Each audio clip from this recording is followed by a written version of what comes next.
Chapter 183 to 185. Finally, after a few months of relentless effort, Yujito received her pass from Ringo. It was not easy. Far from it. Many times she wanted to snarl and curse the woman when she bruised black and blue, went to sleep. Pain became a constant companion, and Yujito really understood that the woman she thought to be the quietest and most normal out of Rei's wives was actually craziest of them all when it came to training. Yujito was only glad she had a natural grace, nimbleness, and sense of balance of a cat. Otherwise, she shuddered at how much harder the training would be for her. But now that she finally passed, she could, at last, have her vengeance. Yujito, clad in her kunoichi attire, stood on the top of one of KasiCair's towers, breathing the chilly night air as she reminisced about her time in the village, while looking around the clouds-covered towers in the mountains, her birthplace. KasiCair was a really nostalgic sight for her. As someone who grew up half on the streets, Yujito knew quite a lot about the layout of the village. But after spending so much time with Mei and her family, Yujito no longer felt that KasiCair was her home. It took but a few lessons from Konan to understand. She was a kunoichi of Kumo. She was a Jinchuriki of Kumo. Naturally, she was indoctrinated to be loyal to Kumo. Looking back, Yujito doubted she would follow Mei if her friend didn't surprise her in her moment of weakness. But as it was, Mei approached her when she felt especially down, and here she ended up. On the roof of a tower where one of the counselors responsible for her misery lived. The man wasn't going to survive tonight. Yujito sneaked inside the tower through the window, opting to enter from the top rather than the bottom, where most guards were concentrated. She nimbly and soundlessly strode through the dark halls, melding her presence into every shadow to make her small body even less spottable to others. The first patrol was easy to bypass. She only had to use the teachings of Ringo, which said if you can't go through or around without being spotted, you have to go from above. Yujito carefully walked on the ceiling to get past the team of 2 ninjas who patrolled the halls. They were not anything extraordinary, by any stretch. Simple chunins, but still annoying to dodge in narrow hallways of the tower without being spotted. The second patrol group was also easy, if a bit riskier. Yujito hid behind a corner and waited for them to pass, ready to strike if they turned in her direction and saw her. Fortunately for them, they didn't. It was the third time she saw guards that became a slight problem. 2 guys who stood in front of the door leading towards her target. Really, there was no dodging those. Always be smart about proceeding forward. Silence is the key. Huh? Yujito muttered the third rule of assassination Ringo taught her, and her eyes shrewdly gleamed. Using the cover of the night, Yujito used chakra sting to entwine around a leg of one guard. Chakra strings were one of the most practiced things in Ringo's training montage because of how easy and dead useful they were in many practical uses. Sadly, one had to have incredible chakra control to make them almost invisible, and Yujito was a Jinchuriki. Yeah, she was extremely glad she chose nighttime for her little operation. Her control still sucked enough to make creating invisible strings impossible. Her string prepared, she then sneaked on the ceiling to get above the guards. After she was in the position, it was entirely too easy to drop in front of them while slashing the throat of the guard who didn't have the string around his ankle, while the one that did was pulled up, screaming bloody murder only for no sound to leave his throat because of a silencing seal Yujito slapped on his shoulder mid-drop. Yujito's hand caught the body of the man whose throat she slit and placed it onto the ground before finishing off the man who hanged upside down on the chakra string by his ankle. 2 corpse storage scrolls and 2 shadow clones that hinged into the guards later, and Yujito was ready to enter the room. After all, it wouldn't do for someone to stumble into these parts of the tower and discover the door unguarded. That would ring too many unnecessary alarms. Putting a silencing seal on the door, Yujito slowly and soundlessly opened them, sneaking inside. One very delightful part of being Nibi's Jinchuriki was her ability to naturally see at night, so the darkness in the room didn't bother Yujito one bit. She frowned, however, as her sensitive nose caught the smell of sex in the room, and then she saw the man whose life she swore to end. He simply lied there under the sheets, soundly sleeping without any alert with 3 women draped over him. Also asleep. And this is why Rei made sure to drill into my head all those alert seals. Yujito inwardly hummed. The vulnerable man in front of her was one of the most skilled jonins of Kumo. Or at least, has been. Life in luxury and attending to political matters clearly considerably dulled his instincts. The man was still fit and muscled, but no matter who or how powerful your target is, they are as vulnerable as any backward farmer while sleeping. Choose the moment of your strike wisely. Assassination rule number 5. Yujito remembered and couldn't help but agree. From there, it wasn't hard to use chakra strings to move silencing tags on the walls, and then some knockout tags onto the bodies of the women while also putting chakra restraining tags onto the man himself. This clearly woke the counselor up as he started thrashing around with his arms and legs bound, trying to scream for guards. His panic was simply music for Yujito's ears. Yujito amusedly watched as the man tried to get off his bindings only to fall down from the bed and stifle a painful groan before moving like a worm on the ground. He still didn't notice her standing in the corner, which made Yujito's sadistic streak just that much more satisfied. The man had no idea what was going on, and his mind was in chaos. Yujito would let him stem in it for a bit. There was no need to hurry, so much anyway. It took but 5 minutes for the man to finally calm down. Seeing as his restraints wouldn't fall off no matter how he thrashed, he tried a different method. "Hello? Anyone there?" he asked with a shaky voice. As a political superpower in KasiCair, he knew he had many enemies, but this was his tower. His home. The place where he was most guarded. He could do anything inside, and nobody would even notice. To think he would be attacked here, the man was now really, really scared. Yujito slowly nodded as she stepped out of the shadows. She didn't have that much time. There were still 4 more unwilling participants to her tour dash, ahem, as Tsunade would call it, hands-on anatomy classes. "Why you?" the counselor shrieked, dread creeping into his gaze. Political opponents could be negotiated with. Assassins could be paid off. But the woman in front of him? He knew he did her wrong. Horribly wrong, but he never even in his worst nightmares would imagine seeing the previous Jinchuriki again. The moment he saw her cold gaze, he knew he was fucked beyond measure. And no, I didn't want to hurt you." The man started in panic, pleadingly staring at Yujito, whose lips twitched upwards at these words. I don't want to hurt you either." Yujito interrupted him with an uplifting voice, causing the panic of the man to slightly decrease. "I simply want you to suffer," she added indifferently, as if she was describing the weather, causing the eyes of the counselor to shrink. Before he could start pleading again, blue flames roared into existence, and the screaming began. It would be only in the morning that KasiCair would learn how bloody the previous silent night was, getting only a single message in return. A message saying, "Yuzora is displeased. You think the one responsible for killing 5 councilmen is Yujito?" Killer Bee asked A in an incredulous tone, his eyebrows rising almost to his hairline, even forgetting to rap. "Yes," A grumbled. "Remember that investigation about her treatment by the village I secretly conducted after Yuzora took her?" Reikage sighed in sadness, remembering how the woman he thought of like a niece was mistreated. She would have the biggest motive to do that. He said, a bit shaken from what he read happened to the 5 councilmen. Honestly, death would be merciful at this point for them. But Yujito? Joining Yuzora by her own will? Killer Bee asked, not wanting to believe Yujito would betray her village. Deep down in his heart, however, he knew that she had every right for it. He knew he could not fault her for this decision. That didn't mean he wanted to believe it, though. Yes. It is actually a miracle. Reikage rolled his eyes, but B could see how grumpy and angry he was, that this incident happened after I signed papers for their retirement and eventual cleanup. Ah, the Hyuga incident. Yes. I lost my Jonin commander because of these swines. A harumphed. Now I can't even give them up to Konoha for their mistakes. Reikage rubbed his temples, trying to prevent his rising headache. Could you believe we were sent the body of Hisashi Hyuga, the twin of Hyuga Patriarch, despite sending a letter that the demand for the body of their clan head was not official, and we do not require it? The old monkey really does everything to lower the influence of the clans. We were used as scapegoats, huh? Killer Bee smirked. Everybody knew that the Hyuga clan was on the rise after Uchihas fell out of grace, and were relocated to the outskirts of the village. How better to make them fall in line than subtly creating some internal conflict. Sarutobi didn't even have it that hard, with KasiCair council idiots providing every tool needed for him. The fact that the Hyuga clan is divided into 2 branches was just the icing on the cake. He could exchange a life of a single Jonin from the Hyuga clan for instability in the clan, lowering their influence, and diverting their eyes to something else than becoming Hokage or getting more direct power in the village, and the blame would completely be on KasiCair. All he had to do was keep the letter saying Kimo didn't want the body of the Hyuga clan head secret. I knew I should have sent the letter through the official channels, preferably our daimyo, but there was just no time for that. I hoped that this mistake of these 5 counselors would not implicate KasiCair, but to think Sarutobi would use this situation to take the Hyuga clan down a peg. Sigh. Reikage shook his head. Since he got the report about the failure of the mission to kidnap the Hyuga heiress, the mission he never approved of, his headache was on the rise. After all, it meant somebody in his council was trying to screw him and the whole KasiCair over. Needless to say, finding out the idiots who did that wholeheartedly believed doing something that could start the next ninja war was for the good of the village was a shocker in itself. Sure, KasiCair came out of the previous war in the best shape, but that didn't mean they could go and provoke everyone. Not when Konoha was getting chummy with the Wagakure, due to Jiraiya's marriage. So, what did little Yugi do to the bastards? Killer Bee asked almost eagerly. He already decided to write a song about it.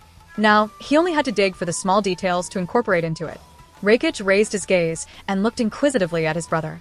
He knew Killer Bee was even fonder of Yujito than him. They both shared their burden, and for Bee, Yujito was sort of a sister. When they found out what the councilman did to her, it took a lot of persuasion to prevent Bee from releasing Bijidama on the bastards. Yes, KasiCair had a reputation of kidnapping and breeding members of bloodline clans, but this didn't mean it happened on a daily basis. In the years the village stood, only less than 20 such cases happened, none of them under A's administration. A made sure to execute every fucker who hurt Yujito but the 5 who were on the council and had enough leverage with the nobles of the Land of Lightning. Those he couldn't touch so easily. He just waited for them to make a mistake, and now that they authorized the kidnapping of the Hyuga heiress, he had them by the balls only for someone from Yuzora to turn them into heavily crippled piles of barely living flesh. On one hand, it was vexing he couldn't deliver his own justice to them. On another, if it really was Yujito, then he could be fine with it, he supposed.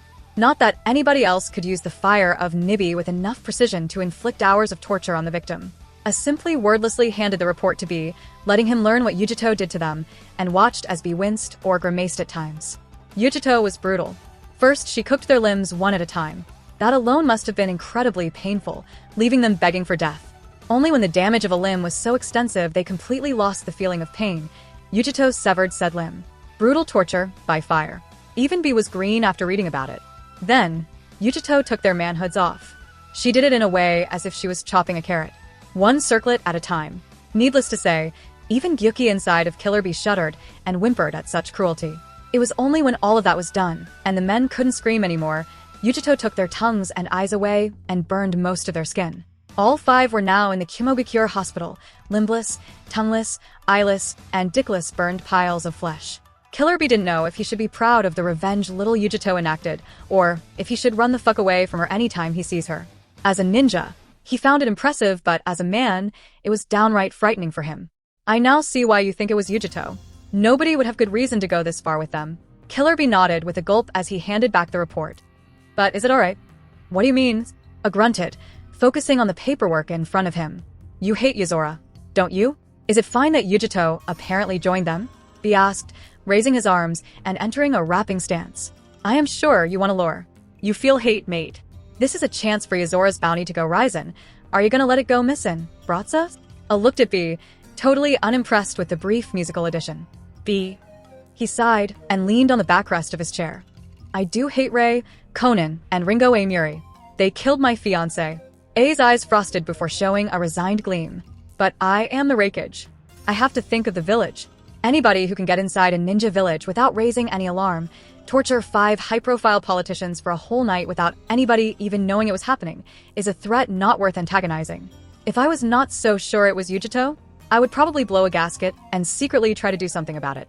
That said, I am still going to secretly find a solution to this intruding problem of ours. A frown, but for now, I gotta let grudges go. Especially if Yujito actually joined Yuzora. Frankly, A was dismayed. He so wanted nothing more than to dispatch hundreds of his ninjas to hunt Ray, Conan, and Ringo down, but he had no idea about their whereabouts, skills, or current strength. Yuzora still did a few jobs once in a while, but they faded to the background, lurking in the shadows. This current incident was actually the first major happening caused by them in the last 4 years. KasiCair let its guard down for a moment, and Yuzora gave them a painful reminder of why that is a bad thing to do. A looked at the picture of a woman and sighed. He really had to let bygones be bygones. For the village and for Yujito. After all, A knew his fiancée would want him to look after her sister. Even if the girl chose to serve somebody other than KasiCair. Ray watched as Pakura, clad in a sandy yellow tight-fitting kimono that highlighted her curves well, stepped through the portal into his dimension. This was the first time he ever saw any kind of makeup on her face, and he had to admit, the woman was gorgeous. Her lips glistened with pink lipstick, adding a cute vibe to her usual strictness. A bit of dark green eyeshadow went incredibly well with her hair and highlighted her eyes nicely. Her hair was completely let free compared to her usual bun held by a sunbon, but it was obvious that Pakura spent quite a lot of time making her hair slightly wavy and appear so silky. Ray was firstly baffled when she requested to be dressed according to wind country wedding customs for this day. I am giving myself completely to you. Naturally, I want to look my best, she said, and to that, Ray had no valid argument. He was simply happy Tsunade or Ringo revealed their feelings on the matter, because Ray knew that since Pakura pointed it out, they were miffed for days that their bonding was not perfect because they didn't get to wear wedding dresses. And then Ray saw his other girls step in, and his jaw dropped as he understood why they never revealed their dissatisfaction. Here he was, clad in a totally laid-back baggy bright green shirt he wore on Sundays and comfortable black pants, looking like a crazy village bum while all of his 5 girls looked gorgeous beyond belief. There was obviously something he was not told. Konan had an expensive-looking lavender kimono that blended with her blue shoulder-length hair decorated by a blue origami rose of a lighter shade, marvelously complementing her clothing and hair color. Her mischievous smile clearly betrayed whose idea this dressing up was. Somehow, Ray couldn't find it in himself to be angry at those lascivious light blue lips she was lightly biting an invitation. Adding Conan's almost sparkling big amber eyes full of happiness. Yeah, Ray never had a chance, did he? Tsunade opted for green Haori ending a bit above her knees with an intricate leaf pattern all over it, and her hair was all in 2 blonde pigtails lying on her chest, reaching her lower abdomen. It was obvious the piece of clothing was dear to her heart, since it didn't exactly look new but was still well cared for. Ray quickly put 2 and 2 together and realized this was the attire in which, according to Tsunade's stories, her grandmother Mito appeared at her wedding. Ray softly smiled at his sentimental medic, getting a content grin in return. Me? Ray spotted she really grew up well. Instead of a kimono, she had the tailors of Yuzushio create her a western dress. Ray could only wryly smile. He described it one damn time, and the girl became as if infatuated with the idea. There she stood, in azure light dress ending a bit below her knees, her plentiful red locks all flowing over her also almost reaching her knees. Oh, how Ray loved her silky crimson long hair. In Ray's old world, this would in no way count as something on par with what his other girls wore, at least from a symbolic point of view. Here though, it looked well and fit May's personality well. Simple but daring. Not that Ray would ever say that out loud. And lastly, Ringo. His little swordsman had a black kimono dress with a flowery pattern that went very well with her red hair, which was freely flowing down her back with 2 bangs covering the sides of her faces, reaching her chest. Surprisingly, her hair was decorated with small braids and 2 hairpins resembling a black butterfly were preventing the bangs from coming into her face. Needless to say, this was actually the very first time he saw Ringo dressed up so beautifully, and Ray made sure to carefully store this memory into his mind. After all, with her personality, it very well might be the last time. Konan was the first one to approach, mostly because of some sense of seniority, the girls decided among themselves. Konan was supposedly the leader, while Tsunade was her substitute, whereas others were on the same level in the pecking order. Ray was just glad his girls didn't fight for something as senseless as a better position, and were content with how things were right now as he had no intentions of treating one of them better than others. I see you didn't get the news, Konan stated when she saw Ray's lazy attire. If they didn't know each other, it could come across as insulting. They spent hours to make themselves look gorgeous for him, and here he stood, in his most casual baggy clothes. Fortunately for Ray, his girls were fast to the uptake and instantly turned towards May, who was supposed to inform Ray. Konan raised her eyebrow. Pakura slightly glared. Tsunade was amused, and Ringo, well, she didn't turn to May, and instead her eyes trailed over Ray while she licked her lips. What? May crossly asked. Don't look at me like that. Does it even matter if he knows we want to make this into a sort of a wedding night? So, what if he isn't dressed up? She pointed at Ray in a dismissive manner. I personally love the moments when we are rolling in the sack the most, when we are completely naked. I care not what he wears, and I know that neither of you wouldn't really mind if he was naked either. So where's the problem? She defensively stated, and Ray had to fight his urge to take a step back from how weirded out he was at this opinion of hers. Wait. His eyes slightly widened as he saw the other 4 girls turn to him. Don't look at me like that. No, no, no. Stop with that understanding gleam of sudden realization in your eyes. He took a step back at their hungry stares and hotly added, Oi. What? She is totally right. Tsunade uncaringly shrugged, causing the girls to snicker and giggle. Ray could only wearily shake his head, not even realizing he was slightly smiling. After all, deep down, he had the same opinion. These dresses were nice and all, but he wouldn't overly mind if they were naked in front of him. But he also knew the girls wanted to dress up and show themselves to him, so he kept quiet and enjoyed the sights. Let's just start, okay? No matter how tired of the situation Ray acted, the girls spent a lot of time with him, so there was no deceiving them. Especially not when he really couldn't help himself and take more than a few appreciative side glances all over them. Happy with themselves, the 6 people decided to proceed with the main event, the bonding ceremony for Pakura. Soon enough, Pakura found herself in Ray's embrace as they stood in the middle of the ceiling array while the other 4 girls encircled them, standing in their own designated places. Bonding 6 people to each other with one main bond between Ray and Pakura and multiple secondary bonds to the girls was no joke, so Ray had to spend 2 days recreating the process to make it safe. The girls started to feed their chakra into the seals, causing them to slightly light up, and Ray, knowing Pakura deserved this to be a happy memory, in that precise moment where they were bonded, leaned forward, placing a gentle, loving kiss onto the surprised woman, causing her to melt in his embrace. Just like that, the bonding was finished. Outwardly not very impressive, but inwardly a lot has changed. The group decided to take the next few days off from their work and spend them together in Rei's dimension, just lazing around, making out, and having sex, completely carefree, and without any work or worry. It really reminded Rei of the dream he had in his previous world. He wanted to be rich, carefree, and have a loving wife. He was always a bit lazy. And yet, here he was, putting so much effort into building his own village and getting stronger when he could just shut himself and his girls in his dimension for a few centuries, focusing on indulging in carnal desires and basking in the warm feeling of being loved. There was nothing he needed anymore. But he couldn't really do that, could he? Tsunade, Pakura, and even Ringo had a few people, or, at the very least, sentiments in that world, and they would be sad if they were killed or destroyed. In the end, Rei didn't want his girls sad. Hence, he decided to solve the threat of the Otsutsuki clan once and for all. Baby steps.